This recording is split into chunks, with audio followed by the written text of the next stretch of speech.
apapun namanya, selama kalau kita tidak kembali ke Islam, termasuk dalam mengelola lahan ini, mengelola hutan, itu yang ada bukan kemaslahatan, pasti kemudaratan. Karena tidak kembali kepada syariat. Kalau memang konsepnya syariat, tadi kan ada pendataan, pemetaan. Dia didata, di peta. Oh, ini di peta begini, di data ini milik umum individu. Oh, individu dibatasi, tidak boleh sembarangan memiliki. Oh, individu ya sebatas individu berapa sih bisa ngelola? Hanya untuk kebutuhan sebenarnya kan? Untuk individu tuh 10-20 hektar tuh udah luas loh, Ustaz. Kalau udah sampai 100 hektar, itu bukan individu lagi, itu udah mainnya korporasi, perusahaan. Coba lahan 2/3, sepertiga lahan di Riau ini yang dikuasai oleh segelintir itu diambil alih negara. Negara memberikan ke individu-individu, kita yakin persoalan kemiskinan ya sesuai dengan Green for Riau ini memang benar-benar hijau Riau ini. Akan subur. Bismillahirrahmanirrahim. Assalamualaikum warahmatullahi wabarakatuh. Assalamualaikum warahmatullahi wabarakatuh. Alhamdulillah, alhamdulillahilladzi nahmadu wa nasta'inuhu wa nastaghfiruh. Wa na'udzu billahi min syururi anfusina wa min sayyiati a'malina. May yahdihillahu fala mudhillalah wa may yudlil fala hadiyalah. Asyhadu an la ilaha illallah wahdahu la syarikalah wa asyhadu anna Muhammadan abduhu wa rasuluh sallallahu alaihi wasallam la nabiyya ba'dah. Sahabat hijau sekalian, ya selamat datang kembali di podcast Green Ramadan. Kali ini episode yang ke-6 bersama saya Dr. Gusman Nawanir. Nah, podcast kita kali ini adalah bagian dari Green for Riau inisiatif yang diinisiasi langsung oleh pemerintah Provinsi Riau dengan pendampingan teknis internasional dari UNEP, United Nations Environment Program, kemudian juga dibantu secara teknis oleh FAO, Food and Agriculture Organization yang tergabung di dalam UN RED Program. Dan kegiatan ini juga didukung oleh UK FCDO, United Kingdom Foreign Commonwealth and Development Office. Nah, sahabat hijau sekalian, nah pada episode kali ini kita akan membahas tema yang penting, walaupun terkadang itu terdengar klasik, ya, tetapi sesungguhnya ini sangat relevan dengan masa depan Riau, yaitu tentang menghidupkan lahan mati atau Ihya'ul Mawat, konsep restorasi lahan gambut di dalam Islam. Jadi topik ini adalah topik yang sangat relevan dengan Riau, dan kita tahu bahwa di Riau kita hidup berdampingan dengan gambut, ya. Maka di saat gambut itu hidup, maka ia akan secara efektif menyimpan air, kemudian menjaga keseimbangan alam dan menjaga sumber penghidupan. Tetapi di saat gambut itu terganggu, ya, atau dia mati, maka ia berubah menjadi sumber masalah, mudah kering, mudah terbakar dan memicu asap serta membawa mudarat yang luas.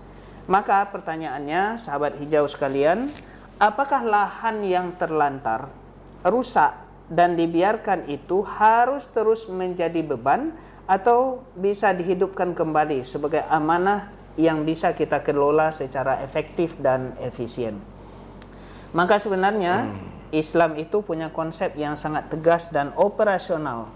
Namanya adalah Ihya'ul Mawat, menghidupkan tanah mati. Jadi bukan sekedar wacana spiritual, ya, tetapi konsep tentang tanggung jawab, pengelolaan nyata dan keberpihakan pada kemaslahatan umat. Konsep ini juga mengganggu budaya spekulasi. Tanah tidak boleh dipagari lalu ditelantarkan. Padahal tanah seharusnya dikelola, harus dijaga dan harus memberikan manfaat. Nah, hari ini sahabat hijau sekalian, kita akan bongkar konsep Ihya'ul Mawat ini, ya, dengan jernih. Apa definisi dari tanah mati itu, kemudian apa makna menghidupkannya, bagaimana peran negara dan masyarakat, dan bagaimana konsep ini bisa menjadi kerangka restorasi gambut yang adil serta berkelanjutan. Maka alhamdulillah bersama saya telah hadir, ya, seorang ulama muda. Beliau adalah Sekretaris Ikatan Dai Riau, IDARI, sekaligus beliau adalah pembina Pondok Pesantren Ma'had Wihdatul Hikmah Pekanbaru, dan beliau juga adalah seorang pakar ekonomi Islam dari Universitas Islam Riau. Beliau adalah Al-Ustaz Hidayat Ar-Rokani, SHIME. Apa kabar Ustaz? Sehat Ustaz? Khair. Masya Allah. Nah, selain aktif di sebagai dosen, sebagai akademisi, tentu Ustadz di bulan Ramadan ini ya paling ramai jadwalnya nih. Iya, paling ramai. Sekarang lagi banyak aktivitas apa nih Ustadz? Ya, kita memberikan edukasi lah, pencerahan kepada umat. Iya.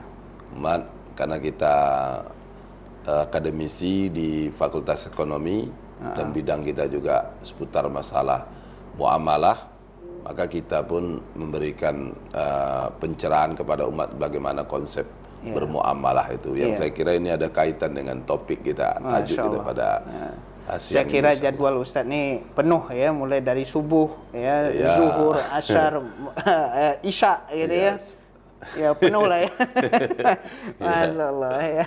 Baik Ustadz. Nah ini kita akan langsung saja nih ya, karena memang waktu kita agak terbatas. Jadi kita langsung saja. Nah, kalau kita berbicara soal restorasi gambut nih Ustaz. Nah, orang sering menganggapnya ini sebagai masalah teknis. Nah, dalam Islam isu ini kita tempatkan sebagai apa sebenarnya? Apakah dia sekedar teknis atau amanah ya yang sebenarnya ada konsekuensi syar'inya? Iya. Ya. Baik. Makasih. Assalamualaikum warahmatullahi wabarakatuh. Waalaikumsalam. Alhamdulillah, salatu ala sayyidina Rasulullah Sayyidina Muhammad ibn Abdullah ala alihi washabbihi wa mawalah. Allahumma shalli ala sayyidina Muhammad wa ala sayyidina Muhammad. Baik, Pak Dr. Gusman Nawanir, yang terima kasih kesempatan diberikan, juga sahabat hijau ya, yang hadir dimanapun berada, yang menyaksikan agenda kita ini. Nah, terkait dengan pertanyaan dari Pak Dr. Gusman tadi terkait tentang restorasi lahan gambut tadi, ini sebenarnya bukan sesuatu yang bersifat bersifat netral tanpa ada hukum yang menetapkan, yang diatur gitu. Ini ada bukan sekedar bukan hanya sekedar teknis gitu. Kenapa? Karena ini kaitannya dengan perbuatan. Makanya kalau dalam perspektif Islam kita mendasarinya melihatnya dari sisi kaidah yang dirumuskan oleh para ulama kan, al-aslu fil af'alil insan at-taqayyudu bil hukmi syar'i. Hukum asal perbuatan manusia itu terikat kepada hukum syara. Yang namanya aktivitas perbuatan manusia tentu tidak ada yang bebas nilai, melainkan di dalamnya itu ada hukum yang diatur gitu. Hukumnya itu halal haram, halal haram kan, atau wajib haram, sunnah makruh atau mubah gitu. Dan tidak ada yang bebas hukum gitu. Berarti semua perbuatan manusia itu ada hukumnya. Itu ada hukumnya, terikat dengan hukum syara. Iya, syariat di sini adalah hukum Islam. Ya, yang itu semua akan punya konsekuensi. Konsekuensi itu tentu tidak hanya di dunia, terlebih lagi ketika individu atau manusia itu ketika meninggalkan dunia ini. Begitu, Pak. Jadi konsekuensinya tidak hanya di sini, tapi di sini, juga di sana. Di sana gitu. Karena kita di sini untuk di sana. Masya Allah. Ya baik, Ustaz. Nah, sebelum kita masuk lebih jauh nih, Ustaz, kita kan berbicara soal tanah mati nih. Nah, mungkin barangkali kita perlu mendefinisikan dulu apa sih yang dimaksud dengan tanah mati ini. Apakah itu hanya sekedar lahan kosong atau mungkin ada syarat-syarat tertentu sehingga tanah itu disebut sebagai tanah mati? Oke, baik. Pertama kita harus pahami terlebih dahulu, bicara Ihya al-Mawad itu masuk bagian dari sababut tamaluk, sebab-sebab kepemilikan. Nah, kalau dalam perspektif Islam, ekonomi Islam itu ditulis oleh banyak ulama, misalkan dalam kitab An-Nizam al-Iqtisadi fil Islam itu sababut tamaluk itu, asbabut tamaluk itu ada 5 ya. 5. Salah satu dari 5 itu ada namanya bekerja. Nah, bekerja itu macam-macam bentuknya. Salah satu bentuk pekerjaan yang menjadi asbabut tamaluk, sebab kepemilikan individu yang mana individu itu boleh memiliki dan memanfaatkan, mengelola dan memanfaatkan sesuatu yang ada sama dia, itu lewat 5 sebab tadi. Nah, salah satu dari sebab itu bekerja. Di antara sub bahasan pekerjaan itu adalah iya al-mawat, menghidupkan tanah mati. Nah, ini poin pertama.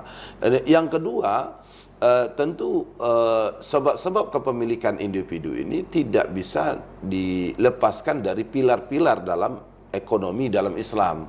Nah, yang kita kenal itu kan ada 3 pilar kan. Pertama itu ada milkiyah, kepemilikan, ada yang tasarruf al-mal, pengelolaan harta, ada tauzi' tauzi' as-sirwah bainan nas, distribusi kekayaan di tengah masyarakat. Jadi inilah dari 3 pilar ini, ada kepemilikan. Nah, kepemilikan properti salah satunya itu ada 3. Nanti ada kepemilikan individu, ada kepemilikan umum, ada kepemilikan negara. Nah, satu dari kepemilikan individu ada sebab yang boleh individu memiliki. Itu salah satunya adalah iyaul mawat, menghidupkan tanah mati. Jadi iyaul mawat ini tanah yang nantinya boleh dihidupkan oleh individu. Tentu tidak sembarangan dihidupkan. Ada batasan-batasan, ada syarat ketentuan, dan kapan individu itu boleh menghidupkan gitu.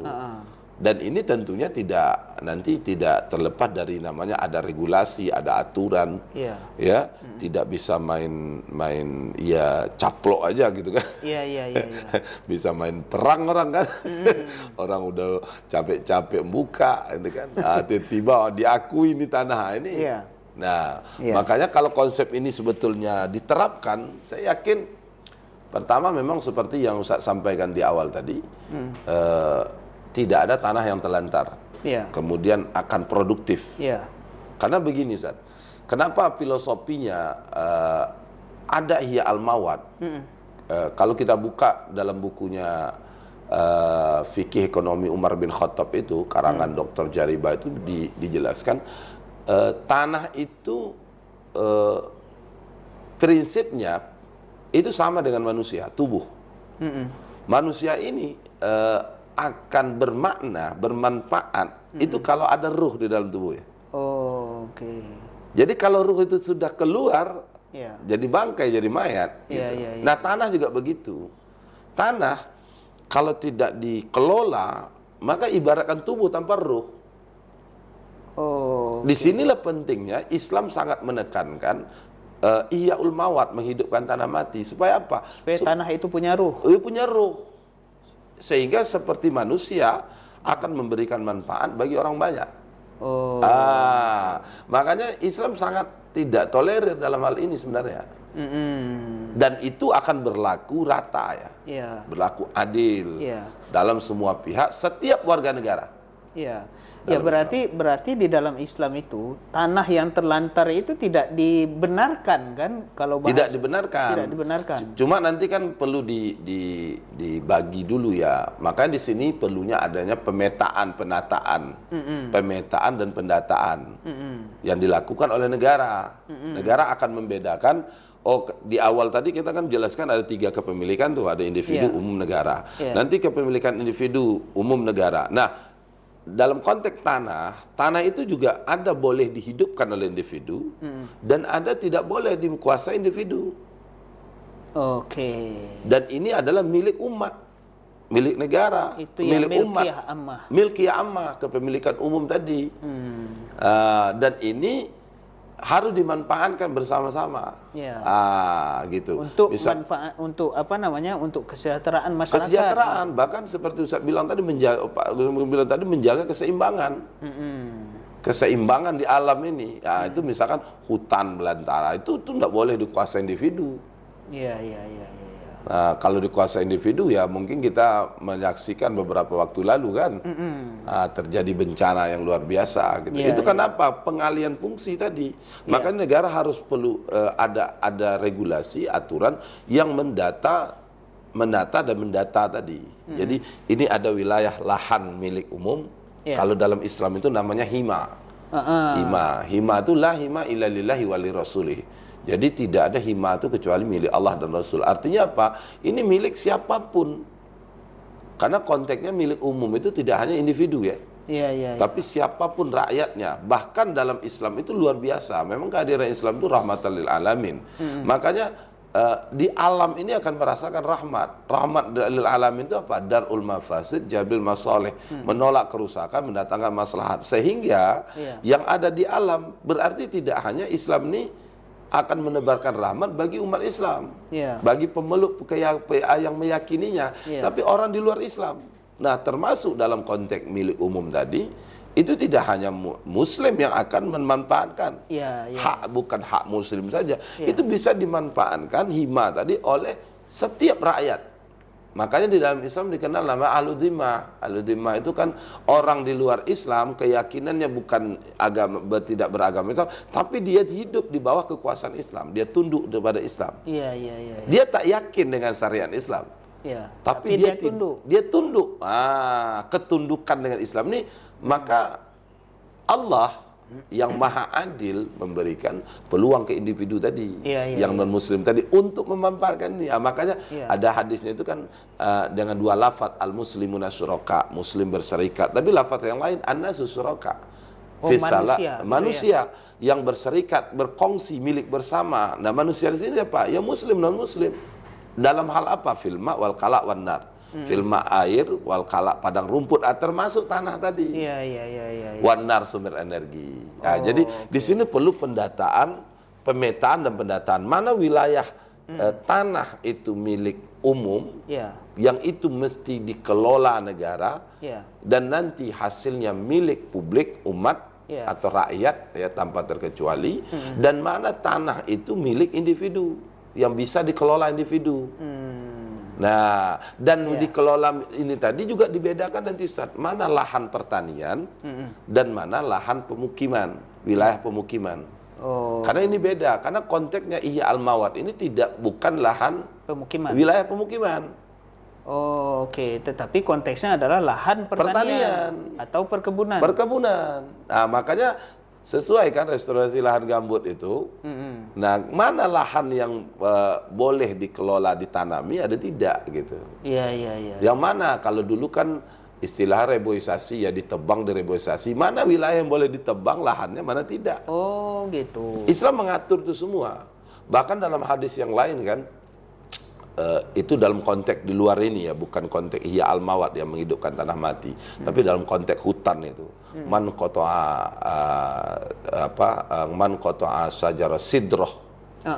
Siapa yang memotong pohon sidroh, tawaqqallahu yaumal qiyamah. Dan di hari kiamat itu Allah akan benamkan besok di hari kiamat. Ancamannya luar biasa. Disiram, bahkan dalam hadis yang lain itu disiram dari api air minyak panas dari api neraka ke kepala yang qata'a sidroh. Qata'a sidroh itu pohon yang dulu dalam sirahnya itu kalau kita baca sengaja tempat di mana orang musafir berteduh. Jadi pohon sidroh ini pohon rindang tempat berteduh. Maka dalam Islam pohon ini tidak boleh ditebang. Berarti kalau hutan lindung itu nggak boleh juga ditebang berarti? Karena untuk menjaga keseimbangan tadi. Kalau tadi ditebang, itu kan cuma pohon. Sebatang pohon. Sebatang pohon. Apalagi hutan. Apatah lagi hutan. Hutan lindung. Berapa pohon yang mereka tebang kan? Makanya dalam konteks hutan lindung ini juga bukan dihidupkan. Mestinya dijaga, dilestarikan. Bukan ditebang. Bukan dikasih ke individu sebenarnya, karena ini hutan lindung bisa ini masuk milik umum kan, atau milik negara nantinya, tidak dikuasai individu. Karena itulah makanya uniknya dalam Islam itu kenapa dibatasi ada milik individu, milik umum, milik negara. Ini bukan karena di negara yang ngatur ini, tidak. Tapi syariat. Allah yang menciptakan ini mengatur. Karena prinsip ekonomi dalam Islam itu kan Al-Malik itu Allah. Allah pemilik. Jadi Allah itu nanti yang akan mempertanyakan dan kita mempertanggungjawabkan dari mana kita peroleh, untuk apa kita gunakan. Nah, kenapa kita pertanggungjawabkan dari mencarinya, mendapatkan dan menggunakannya? Karena yang milik itu Allah.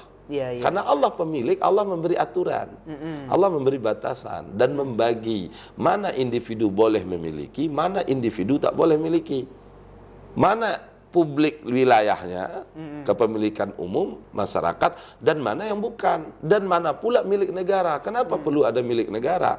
Karena negara ini tidak bisa dipungkiri menjalani roda pemerintahan itu butuh biaya, modal. Iya, betul. Nah, makanya Allah memberikan bagian, oh ini milik negara loh, ini milik negara, yang digunakan oleh negara, dikelola, dimanfaatkan oleh negara. Tapi kalau milik umum, kayak hutan lindung tadi misalkan, ini milik umum, dikelola negara, nanti hasilnya kembali ke umum misalkan.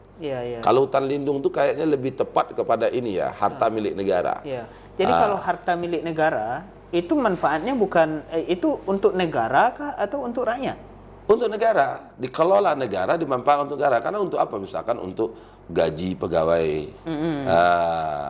fasilitas sarana yang dibutuhkan dalam menjalani roda pemerintahan dan lain sebagainya. Itu kan diperlukan biaya, dan dari sinilah pengelolaan kepemilikan tadi. Oh gitu.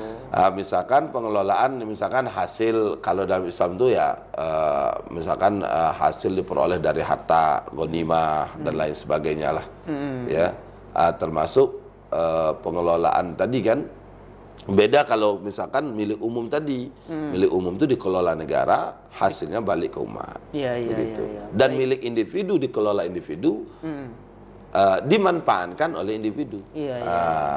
Salah satunya itu tadi, ya al-mawad. Nah, Ustadz, ya, kalau kita tarik ke realitas nih, apa bahaya terbesar dari tanah yang dibiarkan terlantar itu? Apalagi untuk lahan yang rentan seperti gambut itu. Pertama tentu kita dalam pandangan Islam itu, karena ini syariat, tentu pelanggaran terhadap syariat. Itu hal yang pertama. Karena lantaran tanah itu bentuk dari pelanggaran terhadap syariat. Nah, pelanggaran terhadap syariat itu adalah sebuah kemaksiatan. Jadi ke sana dulu kita perginya. Kita hanya ke sana dulu. Karena ini kan bicara dalam perspektif syariat kan, pandangan Islam. Maka hal pertama, karena ini pengelolaan lahan ini bagian dari tidak bisa dilepaskan dari hukum syara, karena ini perbuatan manusia, maka hal pertama dampaknya itu adalah akan mengantarkan kita pada pelanggaran terhadap syariat. Nah, pelanggaran terhadap syariat itu adalah bentuk kemaksiatan. Nah, maksiat itu kan menyelisih khilafu amar Allah Ta'ala. Jadi menyelisih perintah Allah. Perintah Allah yang diselisih itu apa? Fi'lul muharram au tarkul wajib. Jadi katakan maksiat menyelisih perintah Allah itu fi'lul muharram, mengerjakan yang diharamkan atau meninggalkan yang diwajibkan. Mengerjakan yang diharamkan ya semua yang Allah larang dikerjakan. Itu maksiat. Termasuk kewajiban yang diperintahkan tapi ditinggalkan. Juga maksiat. Nah, termasuk mengelola lahan ini. Makanya kenapa kalau kita tengok ya, Sayyidina Umar itu kan khalifah di antara khulafaur rasyidin yang termasuk lama menjabat. Di masa beliau itu banyak gebrakan dan banyak kebijakan-kebijakan. Bahkan Dr. Jaribah itu buat satu kitab itu fikih ekonomi Umar bin Khattab gitu. Dan kebijakan Umar bicara ekonomi di situ. Salah satunya berkaitan dengan tanah ada. Jadi di masa Sayyidina Umar itu Umar membuat kebijakan tanah itu kaitan dengan ihya al-mawad itu tidak boleh ditelantarkan lebih dari salasa sanawat. 3 bulan. 3 tahun. 3 tahun. 3 tahun. Lebih dari 3 tahun kepemilikannya diambil. Nah, makanya di sini tadi saya bilang ada regulasi, ada pengaturan dan ada pendataan dari regulasi ini berkaitan dengan pendataan dan pemetaan tadi. Sehingga di sini ada kebijakan. Karena tidak bisa tiba-tiba ujuk-ujuk individu mau menguasai, individu mau menghidupkan, tidak bisa. Jadi iya'ul mawad itu ada mekanisme sehingga individu itu boleh menghidupkan. Kapan individu itu boleh menghidupkan? Karena memang kalau berdasarkan hadis itu apa yang dilakukan Sayyidina Umar, misalkan salah sasanawat lebih dari 3 tahun tidak dikelola. Nah, ketika 3 tahun tidak dikelola, ini nanti negara akan menarik kepemilikan itu. Diambil oleh negara kepemilikannya, ditarik hak miliknya. Kan tadi ini kan bisa tanah itu kan jadi milik individu tuh. Sebab-sebab kepemilikan salah satunya lewat bekerja. Nah, berarti individu boleh punya tanah. Iya. Tapi ingat ketika tadi di awal disampaikan kalau tidak dikasih tanda, dipagari, dikasih tanaman, ada bukti kepemilikan di situ, maka dan itu berlangsung lebih dari 3 tahun. Salah sanawat tadi, maka kepemilikan diambil oleh negara. Iya. Dan nanti negara akan memberikan ke individu lewat iqta'ud daulah, pemberian negara. Jangan untuk apa? Karena lahan ini terlantar, negara memberikan ke individu dan individu menghidupkannya. Gitu. Ini benang merah yang harus digarisbawahi ini. Poin yang harus digarisbawahi. Ketika negara menarik itu bukan untuk negara. Ya, kembali lagi ke status asalnya itu. Asalnya milik individu dan tujuannya untuk mensejahterakan. Iya. Bukan dikuasai segelintir orang. Oke. Bukan pula individu yang diberikan dan dia menguasai misalkan sepertiga hutan wilayah, nggak apa-apa, 2/3, nggak apa-apa, nggak begitu.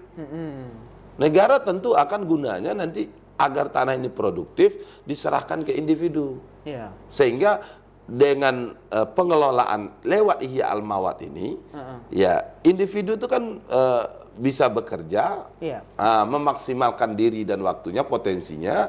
Dengan begitu akan bertambah pendapatannya, gitu, menjadi kepemilikan individu dan akan mengangkat perekonomiannya, begitu.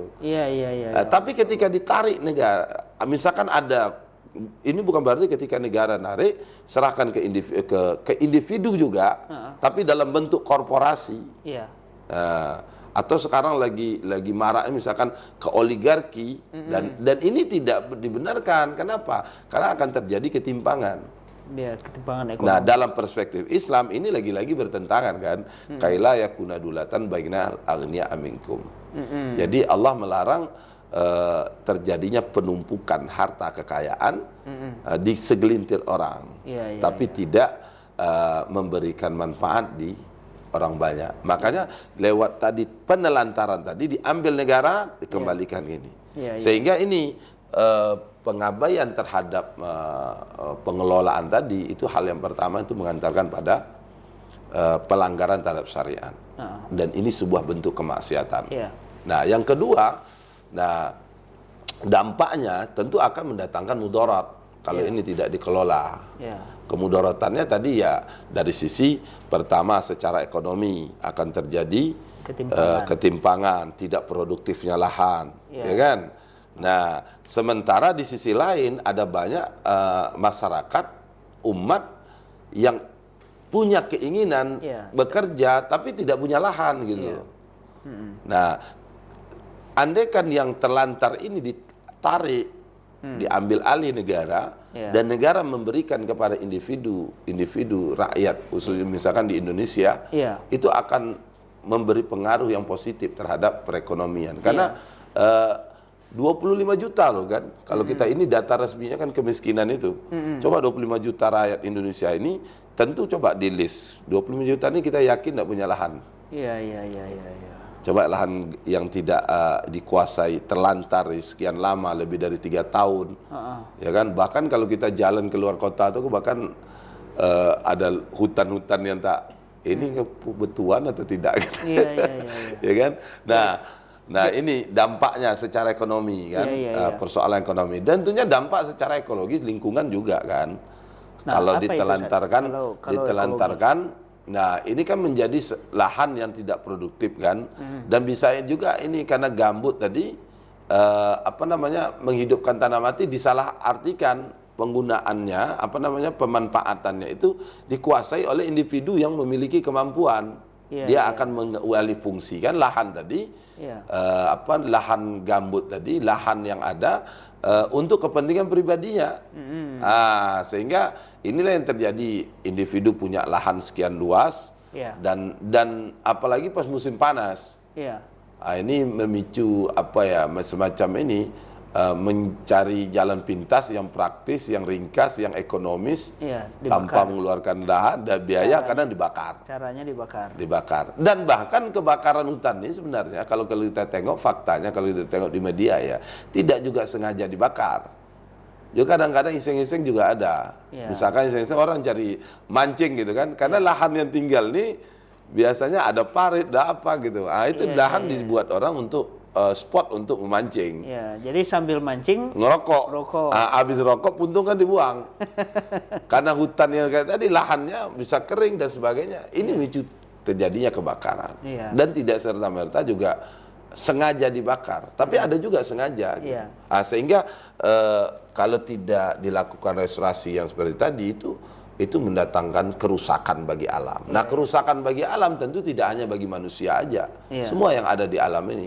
Nah, kalau ini sudah terjadi, makanya apa? Allah memberikan peringatan kan dalam surah Ar-Rum 41 itu zaharal fasad fil barri wal bahri bima kasabat aydin nas. Ini lagi-lagi karena ulah tangan manusia. Bima kasabat aydin nas ay bisababil ma'asi.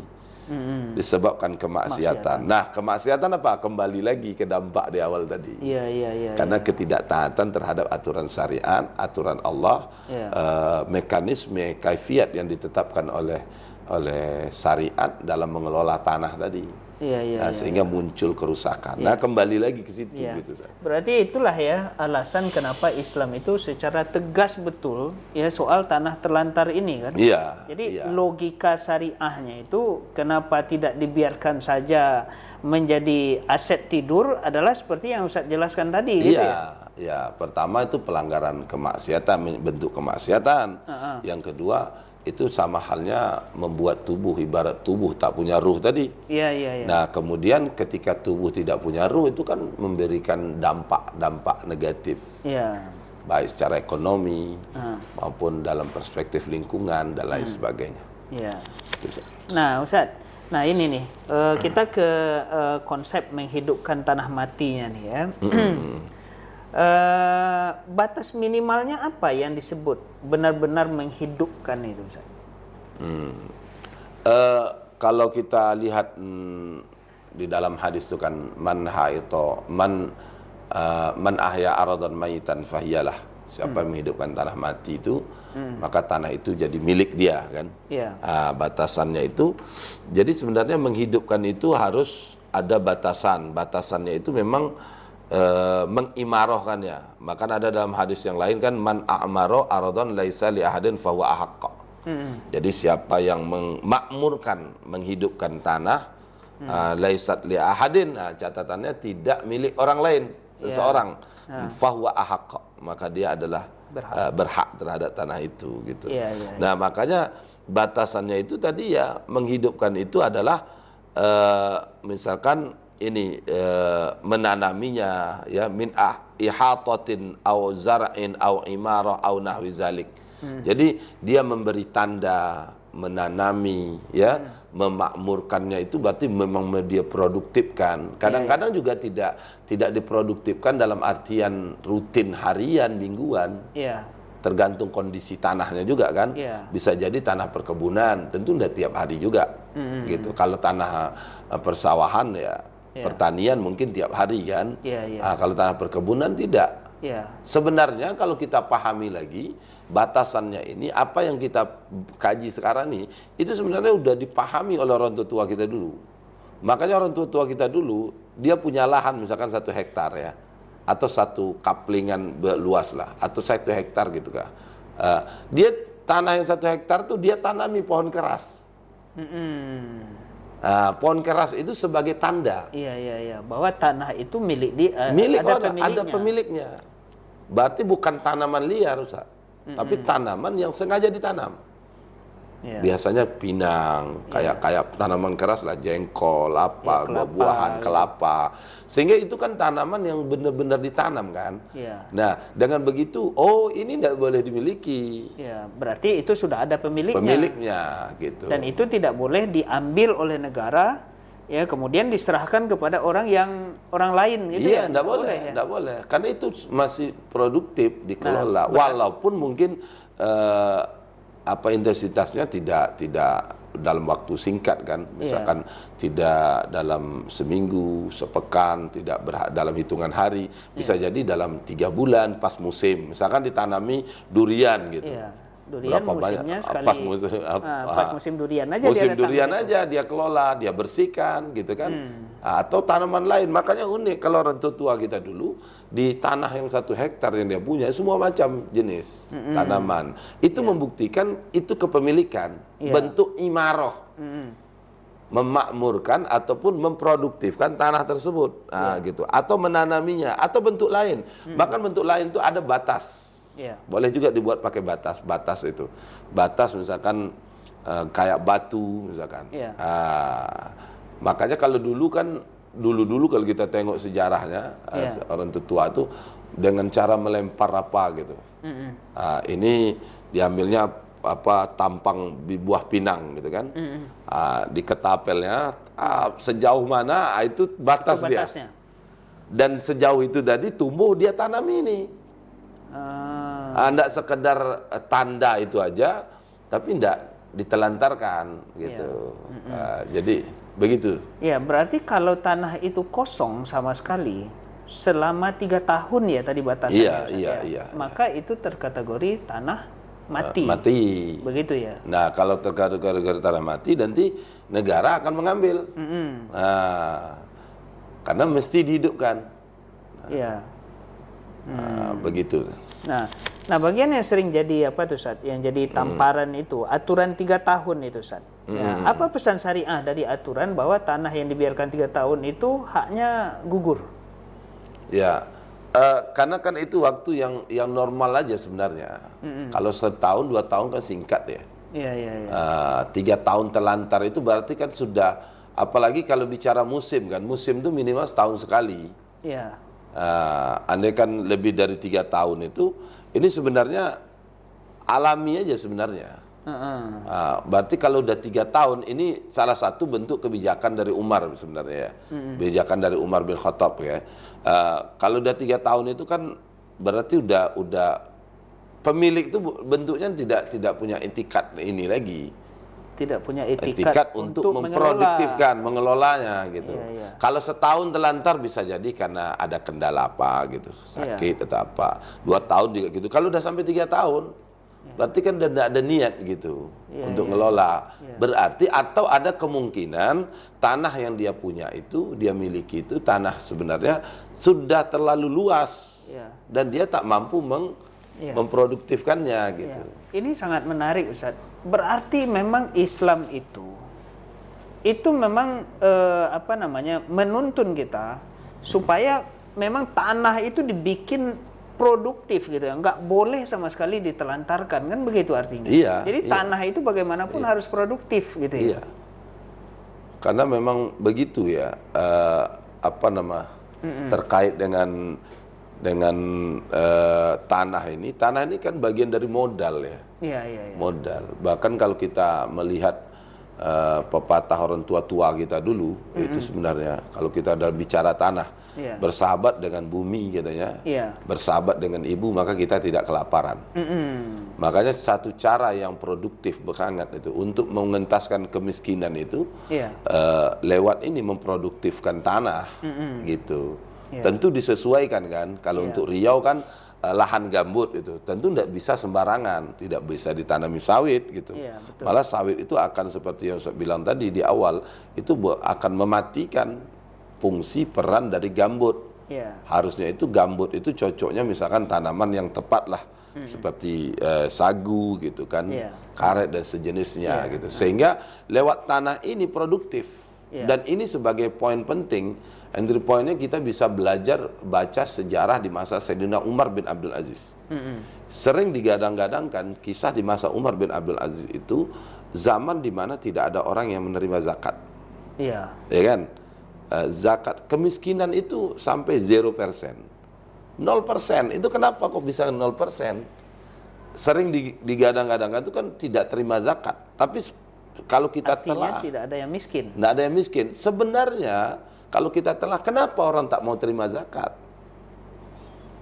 Berarti ekonomi orang kan ketika itu tidak ada yang miskin kan? Kenapa mereka tidak miskin? Berarti perekonomian begitu subur, luar biasa, tumbuh, hidup.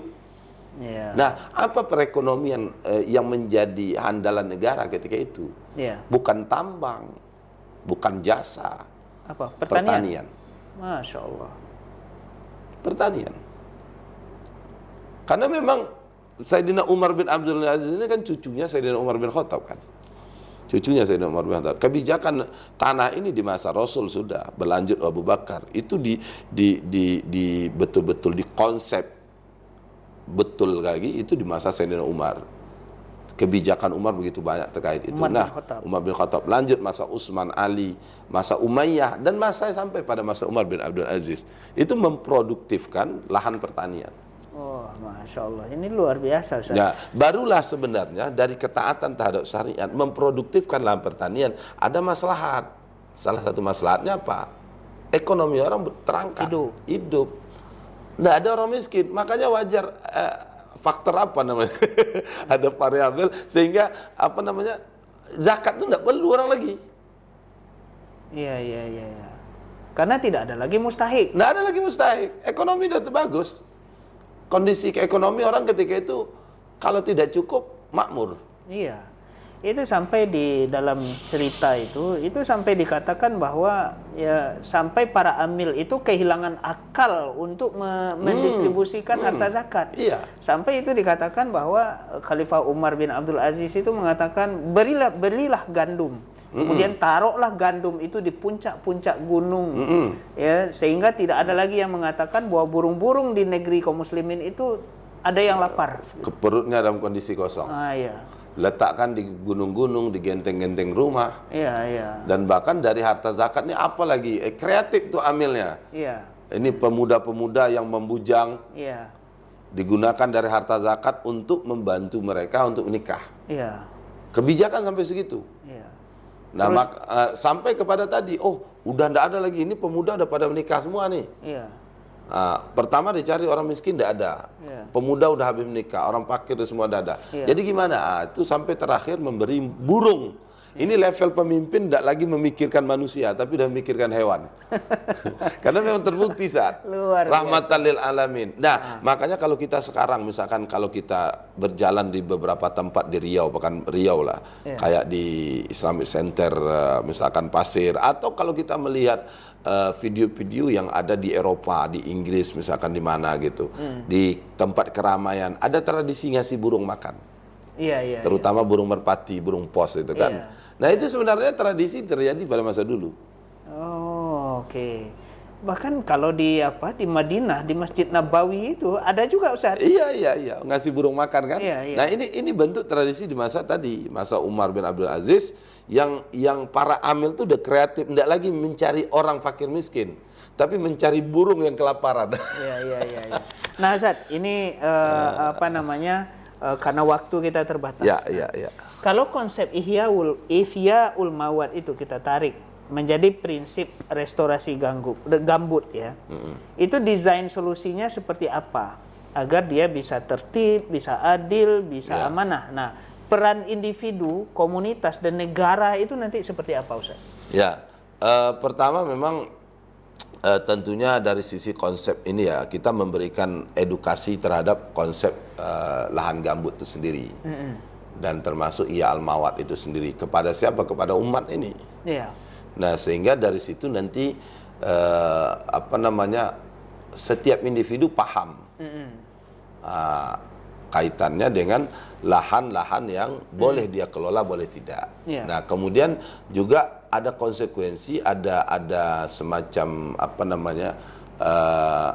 yang akan membatasi mereka untuk melakukan kerusakan dan lain sebagainya. Ini edukasi pertama terkait dengan dampak kerusakan lahan gambut. Nah, bagaimana hukum dalam mengelola tanah mati tadi, al-mawad dan lain sebagainya. Ini poin pertama. Dan yang kedua yang harus dilakukan itu adalah tentu yang melakukan ini bisa jadi, tentunya hal pertama adalah negara.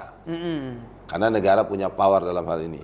Tentu dengan bekerja sama mengoptimalkan peran dari para alim ulama kan gitu kan, tokoh umat gitu, mencerahkan umat tentang bagaimana lahan gambut itu menghidupkan tanah mati dan sebagainya. Dan yang kedua itu mesti dilakukan adalah pendataan ulang oleh negara ini harus diperjelas mana data tanah yang milik negara, mana tanah milik umum, dan mana pula tanah boleh dikelola oleh individu. Dan itu harus dituntun oleh syariat. Dan tentunya tentu dituntun oleh dalam bingkai syariat, tidak atas nama individu atau regulasi yang terlepas dari nilai syariat. Jadi berarti regulasinya pun itu harus patuh kepada syariat. Harus kembali ke Islam.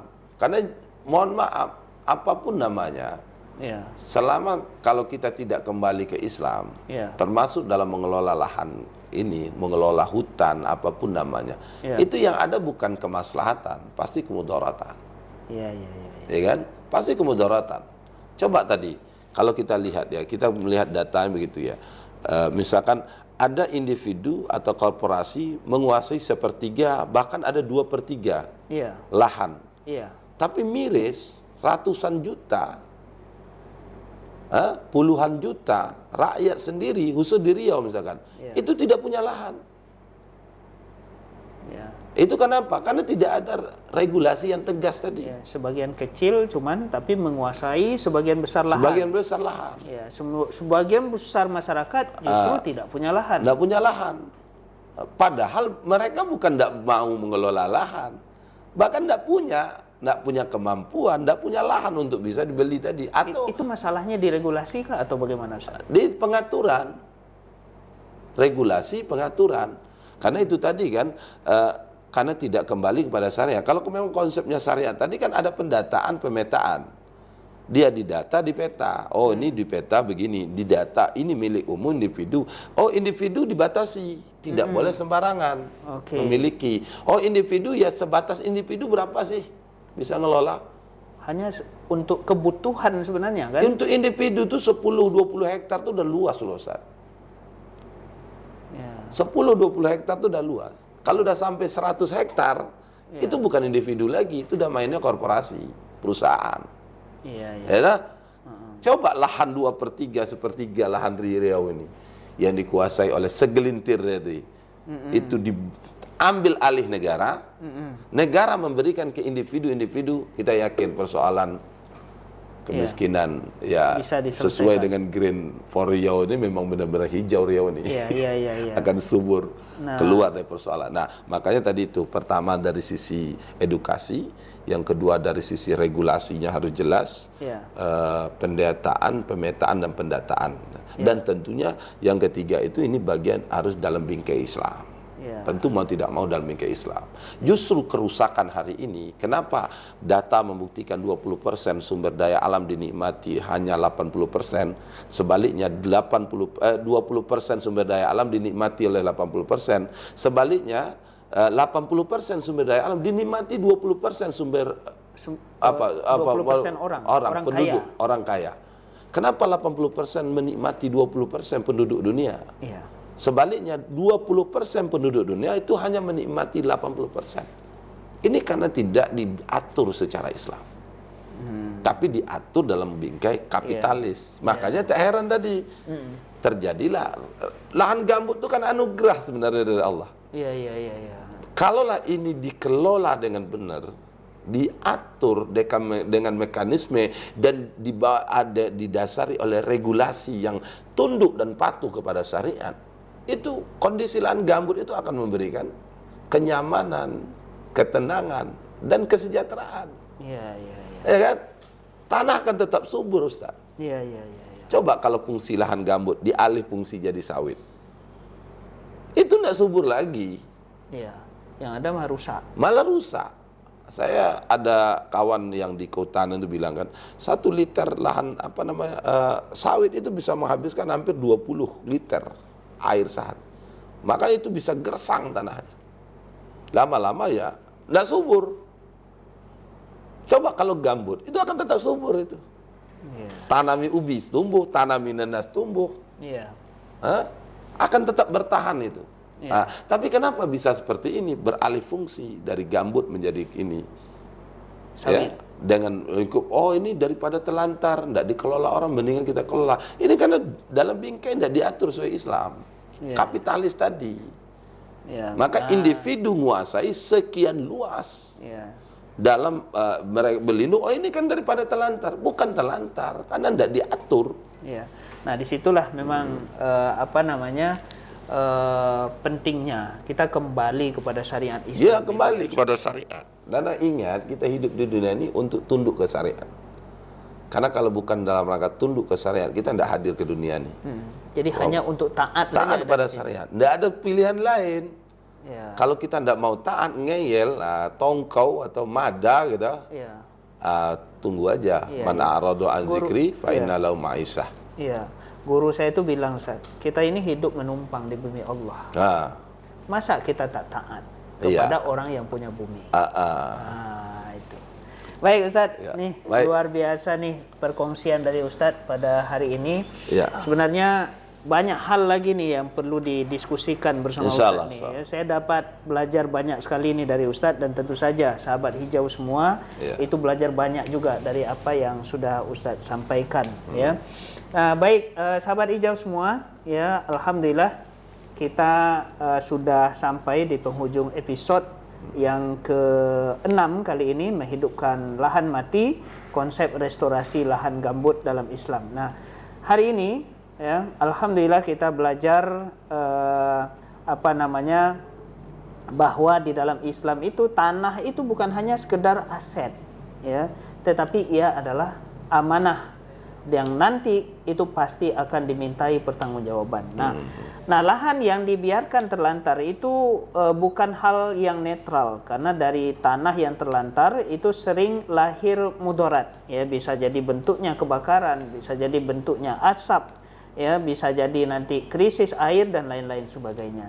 Sebaliknya, lahan yang dihidupkan dengan cara yang benar, dengan aturan-aturan Allah, itu justru akan menjadi sumber kebaikan. Dia akan menjaga air, memberi nafkah yang halal, dan menutup segala bentuk-bentuk kerusakan. Ya, maka hadirin para sahabat hijau sekalian, sebelum kita tutup, ya, saya ingin mengajak kita semua untuk memilih nih, ya, untuk memilih arah yang jelas.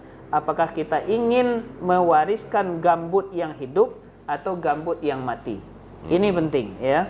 Nah, gambut yang hidup itu terjaga airnya, ya, aman dari api, dia produktif dan menjadi sumber keberkahan bagi masyarakat. Sementara gambut yang mati nanti itu adalah gambut yang kering, rapuh, mudah terbakar, dan menjadi warisan mudarat bagi anak cucu kita. Maka sahabat hijau sekalian, ya, mari mulai dari langkah yang kecil yang konsisten, ya, berhenti merambah hutan, ya, menambah kerusakan, ya, kita dukung pemulihan dan kita dorong ya tata kelola yang adil agar lahan tidak lagi terlantar. Semoga Allah jadikan niat baik kita ini menjadi ibadah bagi kita semua, dan langkah kita sebagai sebab turunnya keberkatan.